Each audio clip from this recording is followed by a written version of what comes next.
आज से हम लोग संख्या पद्धति नंबर सिस्टम चैप्टर शुरू करने जा रहे हैं जो 9th क्लास का है। ये चैप्टर शुरू करने से पहले हम लोगों को संख्या रेखा के बारे में जानना बहुत ज़रूरी है।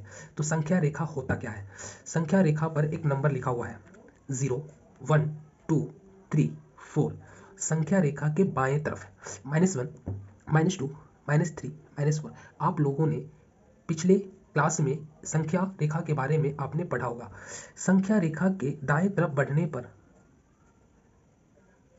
ये नंबर बढ़ेगा और बाएं तरफ बढ़ने पर ये नंबर का वैल्यू जो है वो घटेगा।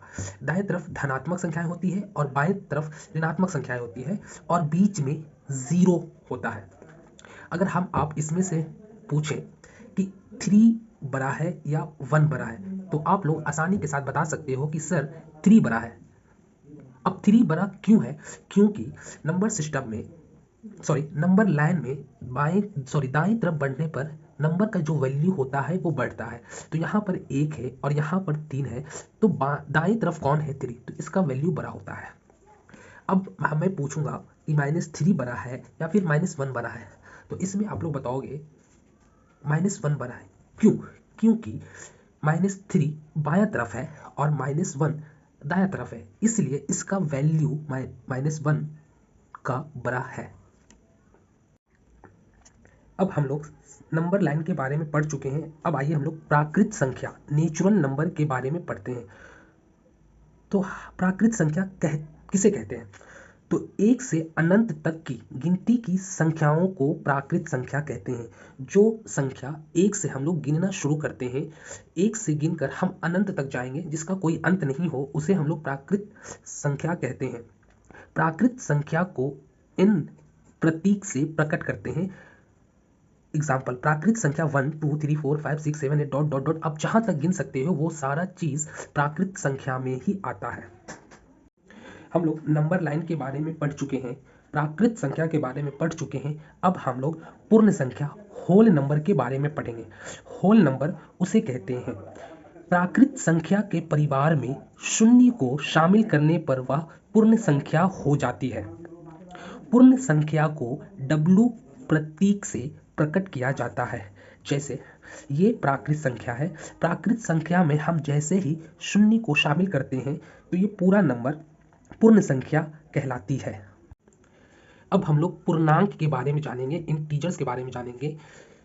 जब पूर्ण संख्याओं को धनात्मक यानी कि पॉजिटिव और ऋणात्मक यानी कि नेगेटिव पहचान के साथ दिखाया जाए तो उसे हम लोग पूर्णांक कहते हैं।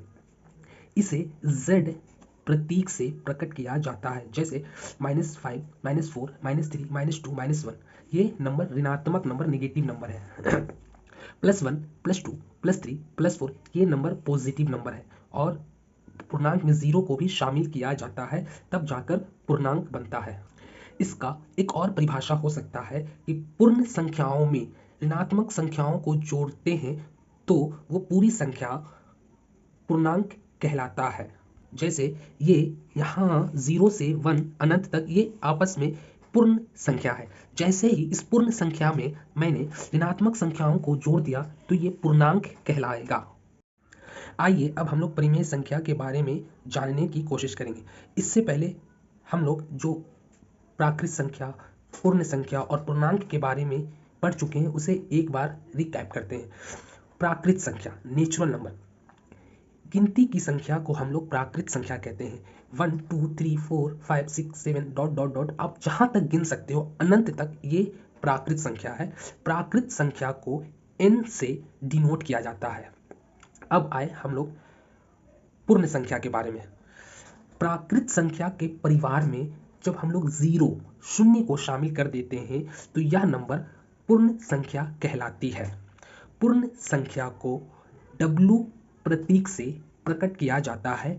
जैसे 0, 1, 2, 3, 4 डॉट डॉट डॉट अनंत तक हम लोग जाएंगे तो ये पूर्ण संख्या कहलाती है। ये पूर्णांक इंटीजर्स, जब हम लोग पूर्ण संख्याओं में ऋणात्मक संख्याओं को ले लेते हैं, मिला लेते हैं तो उसे हम लोग पूर्णांक कहते हैं। इस पूर्णांक को Z से सूचित किया जाता है। जैसे ये ऋणात्मक नंबर अनंत से आ रहा है, -10 -9 -7 डॉट डॉट डॉट अनंत से आ रहा है, -5 से लेकर यहाँ 0 +1 +2 +3 डॉट डॉट डॉट अनंत तक जाएगा। आए अब हम लोग परिमेय संख्या रेशनल नंबर के बारे में पढ़ते हैं। जिस संख्या को पी वाई क्यू के रूप में दिखाया जाए, जहां p और q कोई पूर्णांक है और q का मान 0 के बराबर नहीं है, उसे परिमेय संख्या कहते हैं। जैसे आइए देखें, पी वाई क्यू है, कोई पूर्णांक है, तो हम एक 3 ले लिए, यहाँ 4 ले लिए, ये क्या है, ये एक परिमेय संख्या है। लेकिन q equal to not 0, q का वैल्यू 0 नहीं होनी चाहिए। दूसरे एग्जाम्पल, आइए हम लोग दूसरे एग्जाम्पल के साथ समझते हैं। 3/0, तो आप लोग यहाँ देखोगे q का वैल्यू 0 है, तो ये परिमेय संख्या नहीं है। परिमेय संख्या उसे कहेंगे जिसमें q का वैल्यू 0 नहीं होनी चाहिए। जैसे 3/8, ये क्या है, परिमेय संख्या है। 9/1, ये क्या है, परिमेय संख्या है। -3/2, ये क्या है, परिमेय संख्या है। परिमेय संख्या को q से प्रकट किया जाता है। परिमेय संख्या के अंतर्गत प्राकृत संख्याएं, पूर्ण संख्याएं और पूर्णांक भी आते हैं। परिमेय संख्या एक ऐसी संख्या है जिसमें प्राकृत संख्या भी सम्मिलित होती है, पूर्ण संख्या भी आती है और पूर्णांक संख्या भी आती है। उदाहरण 5/4, ये एक परिमेय संख्या है। 3/4 परिमेय संख्या है। 4/1, 6/1, -1/1, -7/1 डॉट डॉट डॉट, ये सब पूरा एक परिमेय संख्या है। परिमेय संख्या के अंतर्गत प्राकृत संख्याएं, पूर्ण संख्याएं और पूर्णांक भी शामिल होते हैं। जैसे आप लोग यहाँ देखें, प्राकृत संख्या 1 2 3 4 है, डॉट डॉट डॉट अनंत तक जाएगा। पूर्ण संख्या में 0 1 2 3 4 डॉट डॉट डॉट अनंत तक जाएगा। पूर्णांक dot dot dot -5 -4 -3 -2 -1 0 1 2 dot dot dot, ये भी अनंत तक जाएगा। तो ये जितने सारे नंबर हैं, सब ये परिमेय संख्या के अंतर्गत ही आते हैं। जैसे अभी मैंने थोड़ी देर पहले आपको बताया कि परिमेय संख्या पी वाई क्यू के रूप में होती है, यानी कि भिन्न के रूप में होते हैं, और क्यू का वैल्यू जो होता है 0 के बराबर नहीं होता है। तो ये 1 है, क्या 1 के नीचे हम 1 लिख सकते हैं? ये एक परिमेय संख्या है, ये एक परिमेय संख्या है, ये एक परिमेय संख्या है, ये जितना भी है सब एक परिमेय संख्या है। ये 0 है, 0 के नीचे क्या मैं 1 नहीं लिख सकता हूँ? जब 1 आप लिख दिए तो ये कहीं ना कहीं ये क्या हो गया, परिमेय संख्या हो गया। जैसे -5 है, तो इसके नीचे 1 लिख देंगे, तो क्या ये पी वाई क्यू के रूप में आ गया? जब ये पी वाई क्यू के रूप में आ गया और क्यू 0 के बराबर नहीं है, तो ये परिमेय संख्या है। ये जितने सारे नंबर है सब ये परिमेय संख्या ही है। अब आइए हम लोग 9th क्लास के चैप्टर नंबर 1, चैप्टर का नाम है संख्या पद्धति नंबर सिस्टम, के उदाहरण नंबर 1 को सोल्व करते हैं। उदाहरण नंबर 1 में पहला सवाल है, प्रत्येक पूर्ण संख्या यानी कि सभी पूर्ण संख्या एक प्राकृत संख्या होती है? हल, असत्य, नहीं होती है। क्यों नहीं होती है? क्योंकि 0 एक पूर्ण संख्या है, प्राकृत संख्या नहीं है। हमारा सवाल ये था कि प्रत्येक पूर्ण संख्या, ये पूर्ण संख्या है, पूर्ण संख्या 0 से शुरू होती है, 0 1 2 3 4 डॉट डॉट डॉट अनंत तक जाती है। प्रत्येक पूर्ण संख्या एक प्राकृत संख्या होती है, प्राकृत संख्या 1 से शुरू होता है। तो आप लोग ये बताओ, क्या 0 प्राकृत संख्या में शामिल होती है? नहीं, इसलिए यह असत्य है, क्योंकि 0 एक पूर्ण संख्या है, प्राकृत संख्या नहीं। उदाहरण नंबर 1 का दूसरा सवाल यह है, प्रत्येक पूर्णांक, जो पूर्णांक है एक परिमेय संख्या होती है, जो पूर्णांक है एक परिमेय संख्या होती है। जी, सत्य है, क्योंकि प्रत्येक पूर्णांक को पी वाई क्यू के रूप में लिखा जा सकता है, इसलिए यह एक परिमेय संख्या होती है। उदाहरण के लिए आप पूर्णांक हम ले लिए 5 7 8, क्या हम इस पूर्णांक को 5/1 यानी कि 5/1 नहीं लिख सकते हैं 7/1 लिख सकते हैं, 8/1 लिख सकते हैं। जब 5/1 लिख दिए, क्या ये पी वाई क्यू के रूप में आ गया? जब ये पी वाई क्यू के रूप में आ गया तो ये परिमेय संख्या हो गई। उदाहरण नंबर 1 का तीसरा नंबर सवाल है, प्रत्येक परिमेय संख्या, जितना परिमेय संख्या है एक पूर्णांक होती है, तो सॉल्यूशन क्या है? असत्य, नहीं, क्योंकि परिमेय संख्या 3/5 भी होती है, 1/5 भी होती है, 7/10 भी होती है। परिमेय संख्या पी वाई क्यू के रूप में होती है, एक पूर्णांक हो सकती है? बिल्कुल नहीं, तो ये असत्य है। क्योंकि पूर्णांक धनात्मक और ऋणात्मक और 0 से मिलकर बनता है, लेकिन यहाँ पी वाई क्यू के रूप में है, तो ये पूर्णांक नहीं है, इसलिए ये असत्य है। आइए अब हम लोग उदाहरण नंबर 2 को सोल्व करते हैं। उदाहरण नंबर 2 में सवाल ये है, 1 और 2 के बीच 5 परिमेय संख्या ज्ञात करें। हल, हम परिमेय संख्या निकालना है तो सबसे पहले मुझे कितना परिमेय संख्या निकालना है, तो 5 परिमेय संख्या निकालना है। तो इसलिए हमें 5 में +1 को ऐड कर देना है। तो ये कितना हो गया, 6। अब इस 6/6 को 1 से मल्टीप्लीकेशन करना है और 6/6 को 2 से मल्टीप्लीकेशन करना है।